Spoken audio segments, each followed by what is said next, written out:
Assalamualaikum warahmatullahi wabarakatuh. Perkenalkan, nama saya Fani Salma Salsabila dari kelas 11 MIPA 2 SMA Negeri 7 Purworejo. Saya akan menjelaskan alur mind map yang telah saya buat mengenai agresi militer Belanda pertama.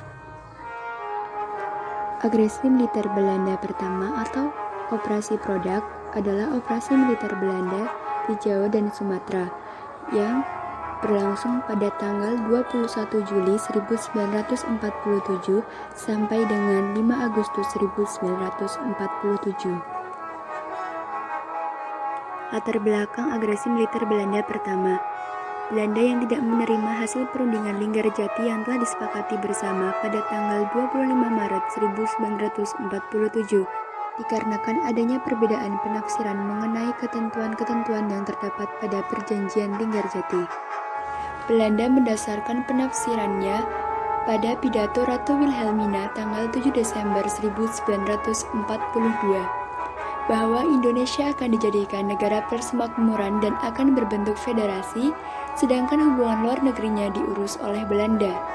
Sedangkan Republik Indonesia sendiri ingin memperjuangkan terwujudnya Republik Indonesia yang berdaulat penuh dan diakui oleh pihak Belanda.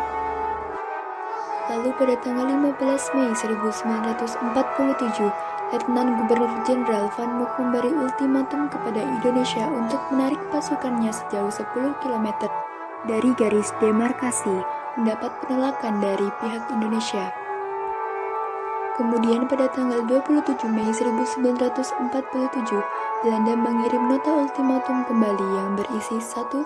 Membentuk pemerintahan ad interim bersama, 2. Mengeluarkan uang bersama dan mendirikan lembaga devisa bersama, 3. Republik Indonesia harus mengirimkan beras untuk rakyat di daerah-daerah yang diduduki Belanda, 4. Menyelenggarakan keamanan dan ketertiban bersama, termasuk daerah-daerah Republik yang memerlukan bantuan Belanda atau gendarmeri bersama, dan 5. Menyelenggarakan pendidikan bersama atas impor dan ekspor. Perdana Menteri Syahrir menyatakan kesediaan untuk mengakui kedaulatan Belanda selama masa peralihan, tetapi menolak gendarmeri bersama. Jawaban ini mendapatkan reaksi keras dari kalangan partai politik di Republik. Dan jawaban itu juga berakibat jatuhnya Kabinet Syahrir pada Juni 1947. Kemudian tanggal 3 Juli dibentuk kabinet baru di bawah pimpinan Amir Syarifuddin yang juga tetap menolak pembentukan gendarmeri di wilayah RI. Adapun tujuan agresi militer Belanda pertama yaitu dalam bidang politik. Belanda menginginkan mengepung ibu kota Republik Indonesia dan menghapus kedaulatan Republik Indonesia. Dalam bidang ekonomi yaitu merebut pusat-pusat penghasil makanan dan bahan ekspor. Dalam bidang militer yaitu menghancurkan Tentara Nasional Indonesia. Proses agresi militer Belanda pertama. Nota ultimatum yang dikirimkan Belanda selalu saja mendapatkan penolakan dari pemerintah Republik Indonesia. Hal itu menyebabkan Van Mook geram, dan pada tanggal 20 Juli 1947, Van Mook menyatakan dalam siaran radio bahwa Belanda tidak lagi terikat pada perjanjian Linggarjati. Dan kurang dari 24 jam atau lebih tepatnya pada tanggal 21 Juli 1947 pada malam hari, Belanda telah melancarkan aksi polisionalnya yang pertama. Pasukan-pasukan Belanda bergerak dari Jakarta dan Bandung untuk menduduki Jawa Barat dan dari Surabaya untuk menduduki Madura dan ujung timur. Gerakan-gerakan pasukan yang lebih kecil mengamankan wilayah Semarang. Dengan demikian, Belanda menguasai semua pelabuhan di Jawa. Di Sumatera, perkebunan-perkebunan di sekitar Medan, instalasi-instalasi minyak dan batu bara di sekitar Palembang dan Padang diamankan. Pasukan-pasukan Republik Indonesia bergerak mundur dalam kebingungan dan menghancurkan apa saja yang dapat mereka hancurkan. Di beberapa daerah terjadi aksi-aksi pembalasan orang-orang Cina di Jawa Barat dan kaum bangsawan yang dipenjarakan di Sumatera Timur dibunuh. Beberapa orang Belanda termasuk Van Mook ingin melanjutkan merebut Yogyakarta dan membentuk suatu pemerintahan republik yang lebih lunak. Tetapi pihak Amerika dan Inggris yang tidak menyukai aksi koalisional tersebut menggiring Belanda untuk segera menghentikan peperangan terhadap Republik Indonesia.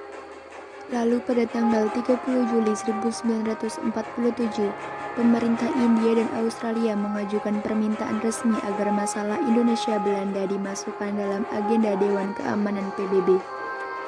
Permintaan itu diterima baik dan dimasukkan dalam agenda sidang Dewan Keamanan PBB. Pada tanggal 3 Agustus 1947, Belanda menerima resolusi Dewan Keamanan PBB dan memerintahkan kepada Van Mock untuk menghentikan tembak-menembak. Pelaksanaannya dimulai pada tanggal 4 Agustus 1947 pada malam hari. Pada tanggal 14 Agustus 1947 dibuka sidang Dewan Keamanan PBB. Dari Indonesia yang hadir antara lain Sultan Syahrir. Dalam pidatonya, Syahrir menegaskan bahwa untuk mengakhiri berbagai pelanggaran dan menghentikan pertempuran, perlu dibentuk komisi pengawas. Tanggal 25 Agustus 1947, Dewan Keamanan PBB menerima usul Amerika Serikat tentang pembentukan suatu Committee of Good Office atau Komisi Jasa-Jasa Baik, atau yang lebih dikenal dengan Komisi Tiga Negara atau KTN. Kemudian Belanda menunjuk Belgia sebagai anggota, sedangkan Indonesia memilih Australia, serta Belanda dan Indonesia memilih negara pihak ketiga, yakni Amerika.